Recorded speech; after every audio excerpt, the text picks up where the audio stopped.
नमस्कार, आर के त्यागी गाजियाबाद एनसीआर दिल्ली ओम सच्ची जनवानी चैनल पर आपका स्वागत है। चैनल को प्लीज़ सब्सक्राइब करें, वीडियो को शेयर, लाइक, कमेंट करें।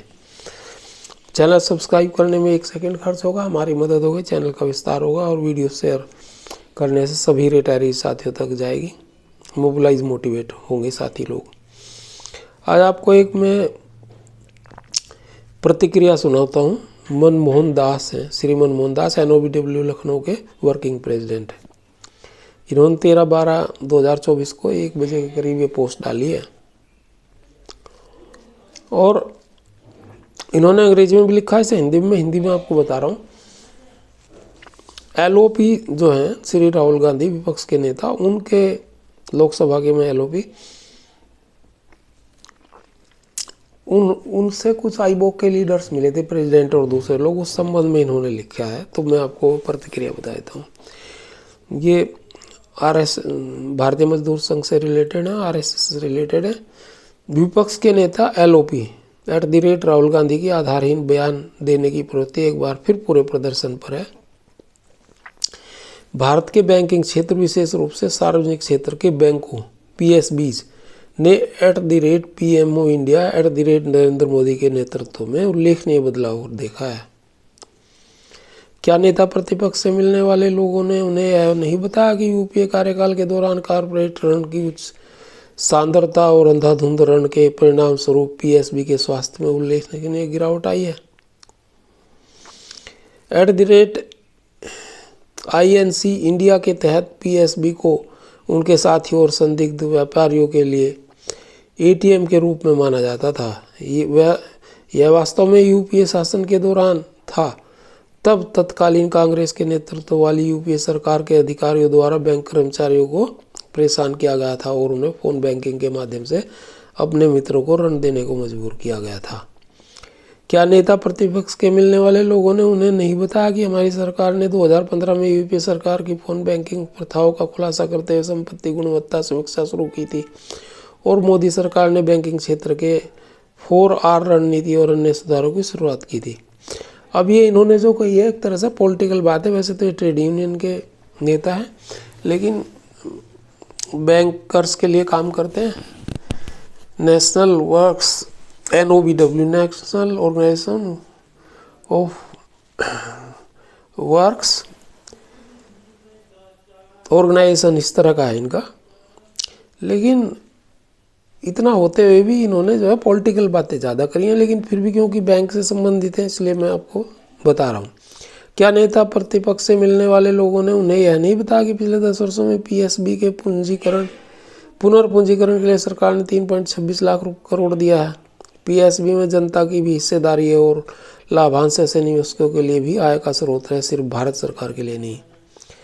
क्या नेता प्रतिपक्ष से मिलने वाले लोगों ने उन्हें नहीं बताया कि UPA शासन के दौरान इन PSB ने 56,534 करोड़ रुपए का लाभांश दिया था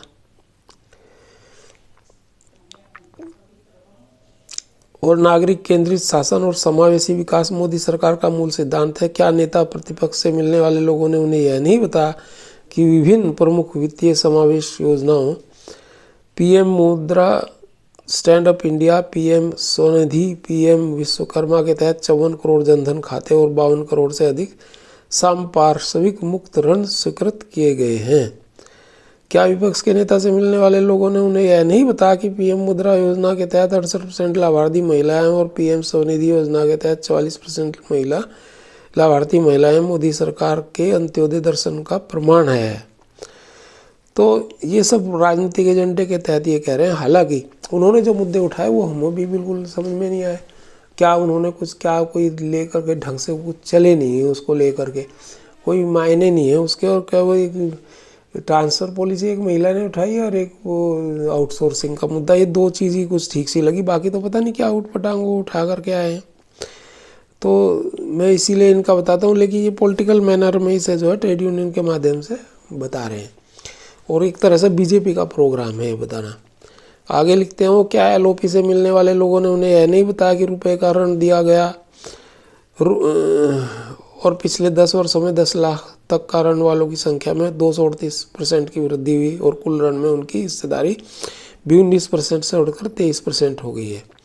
इसी तरह क्या LOP से मिलने वाले लोगों ने उन्हें यह नहीं बताया कि 50 लाख रुपए तक का ऋणी भी 300% बढ़ गए हैं और पिछले 10 वर्षों में उनकी हिस्सेदारी 28% से बढ़कर 42% हो गई। ये सब आंकड़ों के आधार पर कह रहे हैं, लेकिन इन्हें यह भी पता होना चाहिए कि जब देश की इकोनॉमी बढ़ती है और धीरे धीरे भारत आजकल प्रगति के पथ पर, तो वो वैसे भी बढ़नी है। गवर्नमेंट अच्छा काम कर रही होगी या नहीं मैं कह नहीं सकता, ये तो लोग बताएंगे। लेकिन ये ज़रूर है कि रिटायरीज या बैंक एम्प्लॉयज़ को इससे कोई विशेष फायदे नहीं हो रहे। क्या नेता, उन्होंने तो सैलरी भी बैंक एम्प्लॉयज़ को दूसरे लोगों से कम मिलती है सेंट्रल गवर्नमेंट से, क्योंकि वहाँ पे ये UFBU का वो लगी हुई है। अगर वहाँ भी पे कमीशन की रिपोर्ट होती तो वहाँ भी सैलरी बढ़िया हो जाती, जिन्हें इन्होंने होने नहीं दिया। क्या नेता प्रतिपक्ष से मिलने वाले लोगों ने उन्हें नहीं बताया कि भर्ती अभियान और रोजगार पहल ने बैंकों और PSB सहित सभी केंद्रीय सरकारी विभागों में लाखों रिक्तियां भर दी हैं। क्या नेता प्रतिपक्ष से मिलने वाले लोगों ने उन्हें नहीं बताया कि 2014 के बाद से PSB ने 3.94 लाख कर्मचारियों की भर्ती की है और अक्टूबर 2024 तक 98.61% अधिकारी पद पर हैं और 96.67% अधीनस्थ अवार्ड कर्मचारी पद पर हैं, जिससे कम रिक्तियां दिखाई देती हैं उन्हें भी भरा जा रहा है।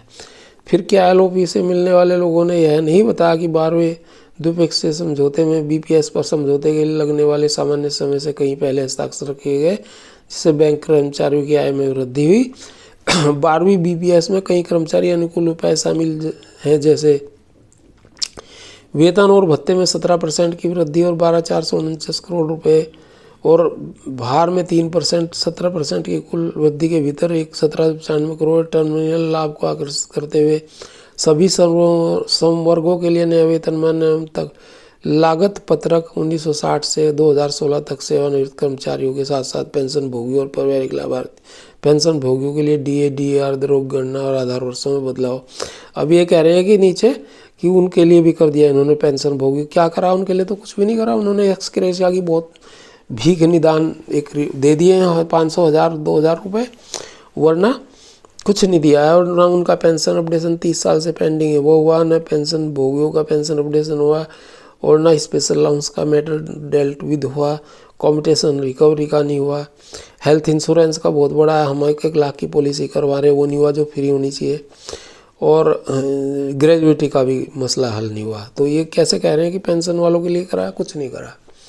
संशोधित ठहराव दरें, आवास व्यय, प्रतिनियुक्ति भत्ता और सड़क यात्रा पर खर्च की प्रतिपूर्ति के लिए दरें, बेस पॉलिसी अवधारणाओं के साथ सेवानिवृत्त लोगों के लिए संशोधित चिकित्सा बीमा पॉलिसी। सेवानिवृत्तों के लिए तो कुछ करी नहीं इन्होंने बेस पॉलिसी, हमें अपने पैसों से लेनी पड़ रही, झूठ बोल रहे हैं। वार्षिक खर्च की अधिकतम सीमा बढ़ाकर कर्मचारी कल्याण निधि SWSF को बढ़ावा दिया गया। अंतिम बार 2012 में संशोधित सीमा को पूरी तरह से संशोधित किया गया था। संशोधन के बाद सभी 12 PSB के लिए SWF की संयुक्त अधिकतम वार्षिक व्यय सीमा 540 करोड़ रुपए से बढ़कर 845 करोड़ हो गई और इस बढ़ोतरी में सेवानिवृत्त कर्मचारियों और 15 लाख कर्मचारियों को फायदा होगा। बैंक जो सेवानिवृत्त को उनका कोई भी फायदा नहीं हो रहा, ये झूठ बोल रहे हैं। यही तो चीज़ें झूठ बोलने की, उल्टा इन्होंने हटा लिया है स्पेशल अलाउंस का एजेंडा।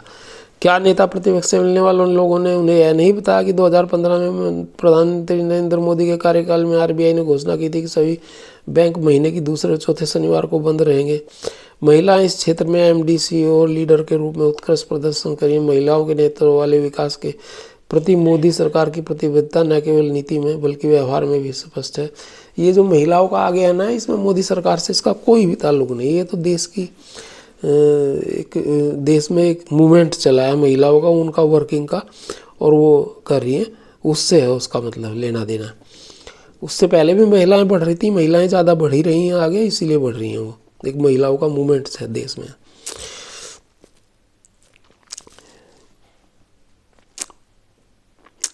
26 नवंबर 2024 को @DFS इंडिया द्वारा सभी बैंकों को जारी किए गए हालिया आदेश में स्पष्ट रूप से दिखाया गया कि सरकार यह सुनिश्चित कर रही है कि बैंक महिला कर्मचारियों और उनकी भलाई और चिंताओं का ध्यान रखे। इसमें महिला कर्मचारियों के लिए विशेष अवकाश प्रावधान शामिल है, जिसमें मासिक धर्म के लिए छुट्टी, बांझपन उपचार और दूसरे बच्चे को गोद लेना और मृत बच्चे की जन्म घटनाओं को शामिल। इसके अलावा इनमें महिला कर्मचारियों का नजदीकी क्षेत्रों में स्थानांतरण और मध्य वर्ष में स्थानांतरण नहीं करना बाकी आदि शामिल था। राहुल गांधी द्वारा तथ्यों को गलत तरीके से पेश करना मेहनती पीएसबी कर्मचारियों और अन्य नागरिकों का अपमान है जो एक स्वच्छ मजबूत बैंकिंग प्रणाली से लाभान्वित होते हैं।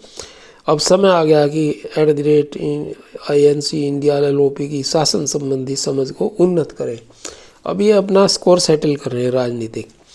क्या नेता प्रतिपक्ष से मिलने वाले लोगों ने यह नहीं बताया कि पिछले 2 वर्षों में पूरे भारत में 16 क्रेडिट आउटरीच कार्यक्रम आयोजित किए गए, जिनमें से लगभग 9 लाख छोटे ग्राहकों को 24,500 करोड़ से अधिक का ऋण वितरित किया गया है। ये ऋण पीएम मुद्रा, किसान credit card, stand up India और पीएम स्वनिधि, MSMI ऋण और कृषि ऋण जैसी योजनाओं के तहत प्रदान किए गए थे। इनमें से अधिकांश ऋण संपार्श्विक मुक्त छोटे टिकट वाले ऋण हैं जिनका उद्देश्य आम लोगों का समर्थन करना है। तो ये उन्होंने अपनी प्रतिक्रिया व्यक्त कर दी है। ठीक है, करिए, मैंने आपको बता दी, लेकिन जो है ये राजनीतिक सारा मसला, राजनीतिक रूप से इन्होंने इसको एनकैश किया है उसको मामले को।